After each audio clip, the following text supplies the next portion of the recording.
วิได้โดยอันนี้ต้นปลายสาเหตุนี่คือแบบมีสิ่งเสพติดเข้ามาพัวพันเนาะโดย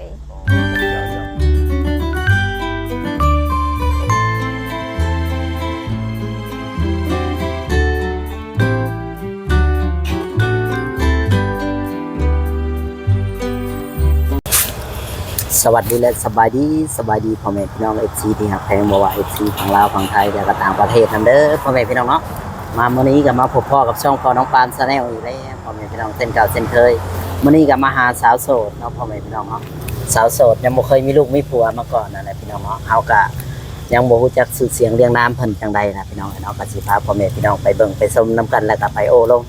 ไปถามว่าเพิ่นมักอายุประมาณใดพ่อแม่พี่น้องเนาะเพิ่นเป็นคนแบบใดบ่เจ้าก็บ่เคยเห็นจักเทื่อพี่น้องก็ครั้งแรกพี่น้องเอ้ยก็สิพาพ่อแม่พี่น้องไปเบิ่งไปชมแล้วก็ไปสอบถามกันอ่ะพ่อแม่พี่น้องบ่ซักษาเสียเวลาจังไดก็ฝากพี่น้องกดไลค์กดแชร์กดติดตามให้กำลังใจหน่อยเด้อพ่อแม่พี่น้องเนาะแล้วก็บ่ข้ามโฆษณาพี่น้องเนาะไปหาสาวโสดกันเลยพี่น้องดู นี่แหละพี่น้องเอ้ยสำหรับสาวโสดหน้าใหม่เนาะสิว่าหน้าใหม่ก็แม่นนั่นแหละเพราะว่าเป็นครั้งแรกเนาะที่เราเข้ามาสัมภาษณ์เพิ่นเนาะก่อนอื่นก็ต้องสบายดีอารมณ์ดีเนาะเบิ่งเจ้าเป็นคนอารมณ์ดีอยู่จักหน่อยโดยอันนี้เป็นครั้งแรกบ่ขอถามหน่อยโดยครั้งแรกพี่น้องเอ้ยที่เพิ่นออกมาสัมภาษณ์เนาะออกสื่อนั่นแหละสื่อล่าโดยบ่เคยแบบสัมภาษณ์นำไผมาก่อนเนาะนี่เคยชื่อว่าจังได๋เนาะขออนุญาตถามสื่อล่าราชบุตรชื่อหลาโดยโอ้สาวหลานามสกุลยังนะว่าไงนี่นะราชบุตรเต็มสุดน้อง สาวหลาราชบุตรเนาะตัวในปัจจุบันยังอยู่จักปีละสาวหลา36 ปี36 ปีโอ้โตเป็นผู้สาวโสดรุ่นใหญ่น้องเอ้ยเนาะคันว่าคนอายุ36 ปีแหละรักษาขึ้นไปแล้วเพิ่นต้องเคยมีครอบครัวอยู่แล้วพี่น้องเอ้ยเฮาคิดว่านะเนาะจะเคยมีครอบครัวแล้วบ่โดยเคยมีแล้วเคยมีมาแล้วโดยแต่ก็ยามีแล้วยา มันเป็นจังได๋เนาะคนมีครอบครัวเป็นหยังเขาจังอยากเลิกอยากหย่ากันก็เบื่อบ่มันเป็นจังได๋มันอิ่มโตบ่สาวหลามีแม่นเลยราชบุตรมันเป็นจังได๋มันแบบแนวเดิมมันมีเฮาเจอกันแบบนี้นะอยู่มานำกันโดนบ่สาวหลาจังว่าบ่เข้าใจกันนี่นะอยู่หลายปีเติมโดยอันนี้ต้องขออนุญาตถามเนาะบางทีเฮาก็อยากเจาะเข้าไปเบื้องลึกเบื้องในเนี่ยนะว่าเป็นหยังต้นปลายสาเหตุของมันเขาเรียกว่าชีวิตคู่นี่นะมันต้องได้แบบต้องได้แยกกันนี่นะมันเป็นหยังแยกกันก็นี่เฮาเจอกันย้อนเป็นติดยานี่แหละนะนี่แหละก็เลยอยู่นำกันไม่ได้โดยอันนี้ต้นปลายสาเหตุนี่คือแบบ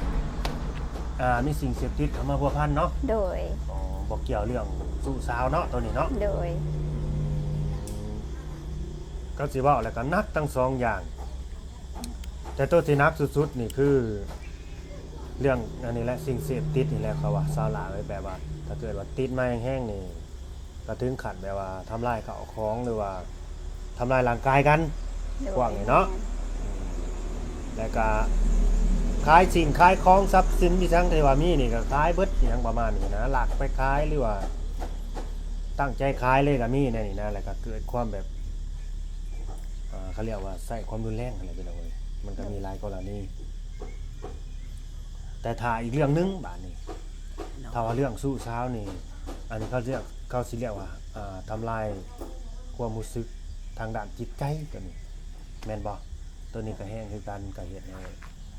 สามารถในครอบครัวนี่แตกแยกได้คือกันเนาะโดยแล้วแต่บุญนำคำแต่งไผมันนั่นแหละสิเป็นใดก็ดีเพราะว่าบ่มีไผสิแบบว่าฟื้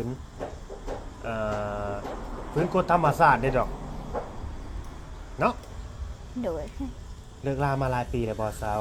หลาราชบุตรประมาณ2 ปีโดย2 ปีเนาะเจ้าก็สิรุ่นราวเขาเดียวกับข่อยเลย ยุไล่เลี่ยกันก่อนก็สิเป็นอ้ายเจ้าดำปีนี่ล่ะประมาณนั้น โดย ปี2ปีนี่ล่ะมีลูกจักคนแล้วสาวหลา มีลูก2 คนนั่นแหละได้ อืมลูกอายุจักปีแล้ว ผู้ชายก็13เลย โอ้ลูกกกบ่ โดย อืม ผู้หญิงก็8 ปีเลย โอ้เป็นเนาะเจ้าเอาทั้งผู้หญิงผู้ชาย โดย ไปโรงเรียนเบิดแม่นบ่ โดย อันนี้คือพอเดียวกันเบิดเนาะ โดย ก็แสดงว่าเพิ่นก็อยู่มานำกันก็หลายปีอยู่ลูกก็จน13ปีเนาะ โดย แต่ก็เลิกลากันไปได้2ปีแล้วว่าคือแบบเลิกกันเด็ดขาดเลยบ่ โดย เอ่อคันว่าเขากลับมาอีกเจ้าก็บ่ให้โอกาสอีกแล้วแม่นบ่หรือว่า ไม่ จังได๋ เอาแล้ว มีเอาแล้ว โดย ยอมแล้ว พอแล้ว พอแล้ว เมื่อยแล้วแม่นบ่กับคนนี้ โดย ก็แสดงว่าเฮาก็สิทนอยู่กับเขามาดนแหละเนาะ โดย แบบว่าโทษเด้อขออนุญาตถามแบบว่า เขาเริ่มเป็นแบบนี้มาดนแหละบ่หลายปีบ่ หลายปีแล้ว มันมานักเอาแบบทนนี่รีบ่ได้นี่ โดย ล่าสุดนี่แม่นบ่ โดย ก็คือเจ้าก็ให้โอกาสแล้วเขามาหลายเนาะ โดย อืมแต่คือมื้อนี้ก็สร้างมันเนาะอันนั้นก็เป็นเรื่องของอดีตพี่น้องเอ้ยเนาะก็ถือว่าเบิดเขาเรียกว่าเบิดบุญต่อกันนั่นแหละโดย เบิดบุญเบิดวาสนาต่อกันพี่น้องเอ้ยหรือว่าทำบุญร่วมกันมาสำนั้นคิดว่าสิได้อยู่นํกันไปจนแก่จนเฒ่าหรือว่าพุ่นแหละจนเห็นลูกเต้ามีครอบมีครัวนั่นนี่ก็มันก็บ่คือความคิดพี่น้องเอ้ยบางคนก็ดีเนาะ โดย มาเทศความคิดเขานี่แบบแนวใดเขาเรียกว่าฟันสลายกันแม่น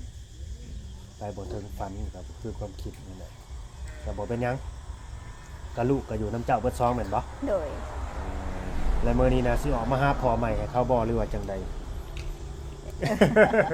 ประมาณนี้แหละ ประมาณนี้อืมอันนี้เฮาก็บ่ได้ว่าสิไปเขาเรียกว่าไปคาดหยังดอกพี่น้องเนาะก็แล้วแต่เนาะพ่อเก่าพ่อใหม่ก็แล้วแต่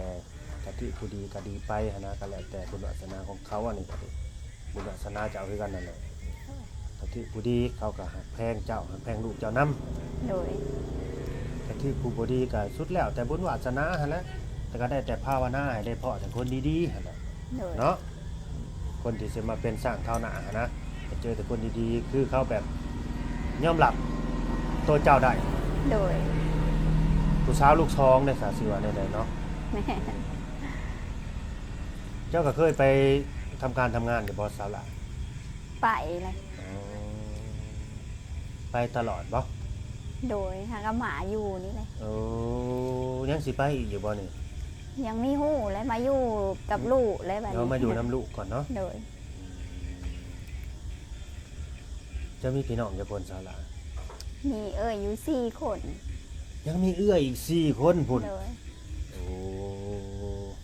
มีแต่พวงงามๆเลยเอื้อยกันก็ดีเนาะ แต่ว่าเจ้านั่นแหละงามกว่าหมู่แล้วค่อยเบิ่งคักแล้ว ผมเบิ่งคักแล้วอืมแสดงว่าจะเป็นนอกสาวหลาหมู่บ่ โดยแม่เลย พี่น้องเอ้ยน้องสาวหลาเด้ออันนี้เนาะเพิ่นยังมีเอื้อยอีก4คนพุ่นน้องสาวหลาก็อายุ36 ปีแล้วมื้อนี้สิออกมาเปิดใจแล้วว่ะก็ขอให้เพิ่นสมหักสมหวังก็จะเจอแต่ผู้นำครอบครัวคนใหม่ที่ดีๆนั่นแหละพี่น้องเอ้ยเนาะเจอคนที่ดีแหละก็มีความจริงใจบ่ให้เป็นคือคนเก่าอะนะคือคนเก่านี่เสียอย่างเดียวเนาะ โดย เพิ่นแบบว่าไปยุ่งเกี่ยวกับแนวบอดี้อะไรพี่น้องไอ้สิ่งเสพติดแต่เขาก็เป็นพอที่ดีอยู่แต่บอดี้อย่างเดียวแม่นบ่แต่บ่เป็นหยังพี่น้องเอ้ยบ้านนี่เด้อซาวล่ะคนที่เจ้าสิเปิดใจล่มแล้วก็เปิดใจคุยกับเพิ่นนี่นะต้องเป็นคนแบบใดหล่อรวยหน้าตาดีบ่ มีเอาล่อมีเอาโรยแบบ เจอดีแบบ ขอเป็นค เท็ น ด ดี แค่เฮากับลูกเฮาได้แล้วพอ โดยขอแต่เป็นคนดีเนาะ โดย เทคแคร์เจ้ากับลูกนะ โดย อืมยอมรับในสิ่งที่เพิ่นเป็นได้นะพี่น้องเนาะขอแต่เป็นคนดีแต่ก็ห เฮาก็บ่ฮู้ดอกว่าเขาดีเนาะแต่ก็อยากเจอคนดีๆนะ โดย คนเฮาน่ะสิดีสิเลวมันก็ต้องไปอยู่นํกันได้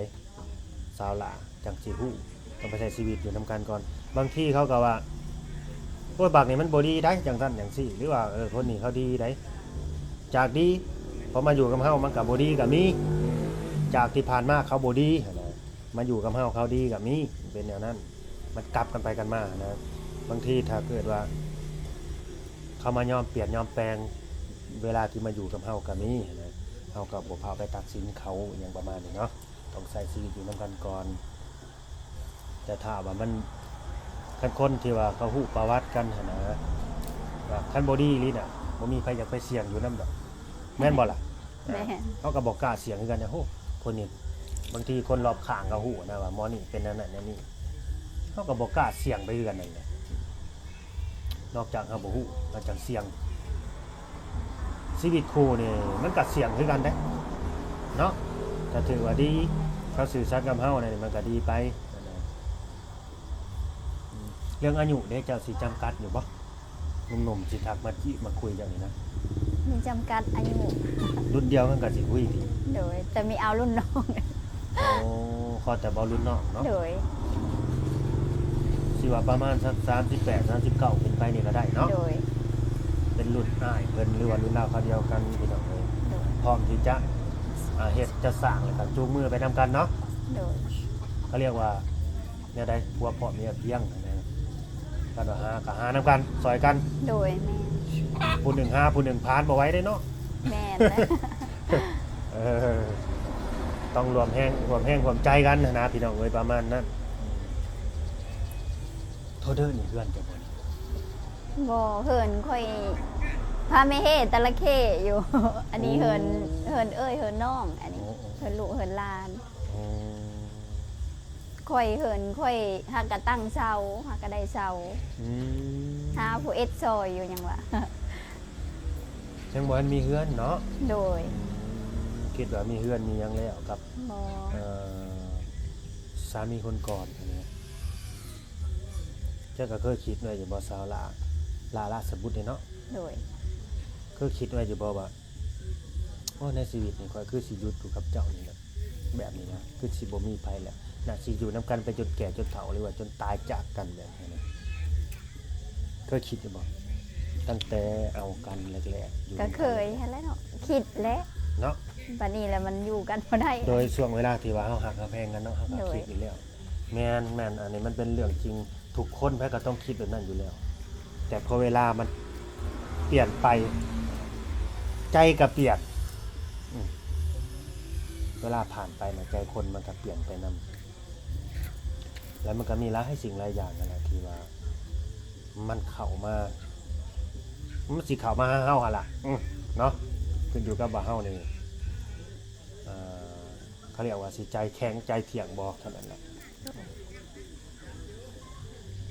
ก็เป็นกำลังใจให้พี่น้องเอ้ยเนาะสำหรับสาวหล่าเพิ่นเนาะ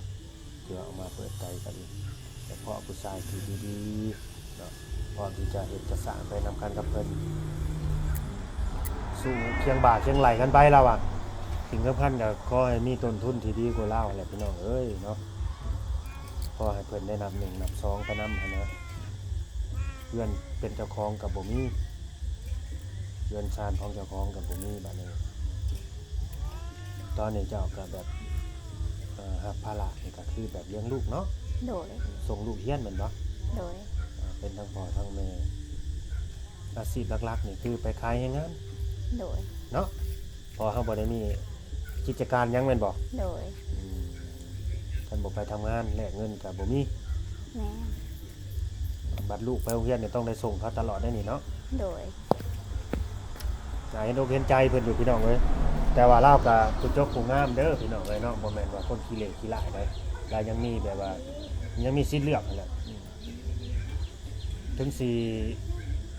เขาเรียกว่า